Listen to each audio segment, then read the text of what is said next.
my sunglasses. Assalamualaikum, you okay? Right. My sunglasses.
Hi guys, welcome back to another video. It actually feels weird to be making them whilst driving. Hope you're all staying safe. I'm on my way to do some essential shopping.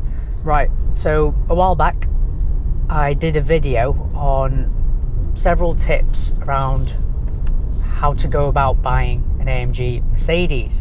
A lot of you guys found that very useful and helpful, but I have been asked, out of all those tips, what would be the most important one that that has the biggest impact on what kind of deal you get? So I thought I'd do a video on that, and this will actually apply not just to AMG Mercedes but pretty much any main dealer out there for any kind of brand. So if you're looking at your RS Audis and BMW M cars. Now, what is this magical tip that could potentially save you thousands off your monthly payments, like it did for me over the course of whatever term you've got?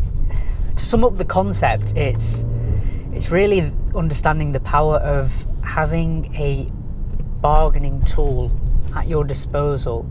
Now, being able to bargain in this method, there is a bit of a knack to it, and like with all kind of skills and knacks, etc., the more you do it, the better you get at it. Now, I understand that obviously in order to practice this, you can't just keep going out and buying cars, and I can't financially afford to do that. I don't know many people that can, but growing up, my dad's 50 now, and over the years he's bought a great deal of cars over the time, and he's either brought me along, or he's kind of, if he's done it through the phone or via email, he's forwarded on kind of key parts of the conversation just to kind of, at first it was just a brag to show that, he's got a massive deal on such and such a car, and I've then applied that to when I bought my CLA45, and more so with my C43. And when I bought my C43, the only time I stepped foot into that dealership and actually spoke to someone face to face was when I went to pick up the car after I'd bought it and done the deal. So it is possible to completely do this through the power of the internet via email and a couple of phone calls. But anyway, in this video I'm just going to share with you what I did, because if it helps you guys out, then great, and that's what this channel is about. Right, so let's get into it. What you actually want to achieve out of all this is, in those initial stages, is to get a set of numbers back from the salesperson you're dealing with. And you don't want it over the phone, you want it in the form of an email or whatever, something that's like a hard copy that you can then use as your bargaining tool to send to other dealers. So how do you go about that whole process? Just bear in mind that salespeople, they're dealing with lots and lots of phone calls, most of them being time wasters, and you want to show that you're not one of those. So obviously, I'm assuming that you've done a bit of research beforehand, you know what car you're looking for, you know roughly what kind of options you want on it, etc., and you found something that's kind of what you're aiming for on Auto Trader, for example. What you want to do is get in touch with that particular dealer. You know, if you just go straight to the sales department, what I tend to do is call them up first so I can get the name of a particular salesperson, because ideally you just want to be dealing with one person throughout the process. You don't want to be dealing with multiple salespeople. And once you've got a name, you want to speak to them directly, tell them you're interested in a particular car that they might already have, that you've seen. You know, a lot of these dealers advertise their cars on Auto Trader. You know, as well as saying you're interested, ask them a question. This just kind of shows that you're actually interested, and you know, you've done a bit of homework. And once you've done that, you've got the ball rolling. You want to keep that back and forth up, because the more, you know, the more emails and things you send to them, you know, the more emails and general contact you keep up with them, you're building up a relationship with them, and you're both investing time in each other. And you know, once a salesperson starts doing that, they don't just want to sack it off after X amount of time, because then, you know, they've wasted their own time as well. And eventually you want to lead up to the point where you get them to do kind of like a finance package for you, and that'll involve, you know, the monthly payments you're kind of looking for, you know, what deposit is going to be required, etc. The bare basics of a finance deal. And more often than not, this first offer you get is it's never a good deal. You know, it's just how deal making works. The first deal is always the worst one. But once you've got that, you know, you tell them, thanks, I'll look through it, you know, keep my options open, still looking at cars. And then once you've got that key piece of information, you want to find another similar car, or it doesn't even have to be a similar car, to be fair, and you're going to go to another main dealer. So let's say you went with BMW or whatever, you're going to go to another BMW dealer, speak to a salesperson again, you know, show your interest in whatever car you're looking at, and then you can mention that, oh, by the way, you know, I've been speaking to another dealer, this is, you know, the deal they've given me. Is there something you can do yourselves with this? And you know, the salespeople, it's their job to make a sale, and they will go, you know, out of their way to try and do you a deal. So this generally helps best. What's going on here?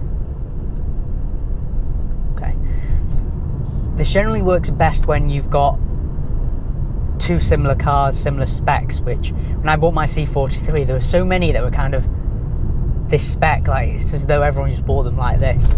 So, you know, there were plenty of cars, and you know, you wait for them to go away, speak to their kind of sales manager, and they'll come back with a package. And more often than not, because the first deal you got from the other main dealer is a bit crap anyway, chances are they'll be able to beat it straight away.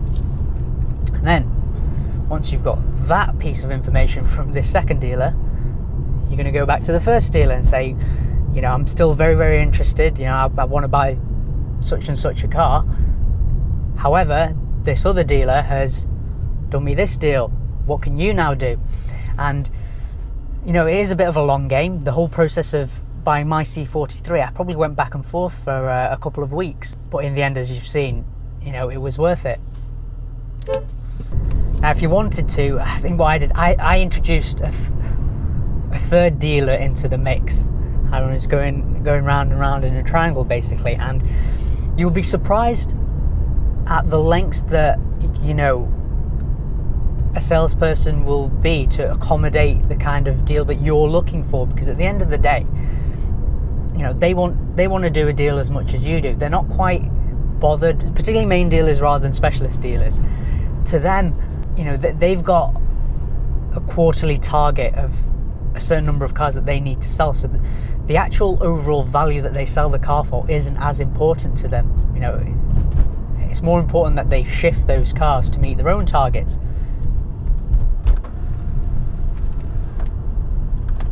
Now, when you're doing this back and forth, you'll notice that, you know, the room to maneuver to get those numbers down, it'll be along, you know, interest rates, dealer contributions, etc. I mean, if you want to check out what those other things are, check out this video here, which kind of goes through, I think, 5 different methods, including, you know, this main method that I'm talking about right now. And you know, given the current situation, you know, if you're lucky enough to be in the position to buy a car, it's going to be great, because not many people will be buying cars, and you know, dealers are crying out to sell cars. So you know, chances are you'll get an even better deal than I did. But yeah, but by doing all of this, I managed to save, you know, over £150 per month off my monthly payment. And you know, I'm on a 3-year term, so across 3 years it's about £5,500, which is, it's a substantial amount of money without, you know, they've taken nothing away from the car. The car is as it was, you know, from the first deal that was offered to me. I've not had to compromise in any way, shape or form. And you know, at the end of the day, guys, if you don't ask, you don't get.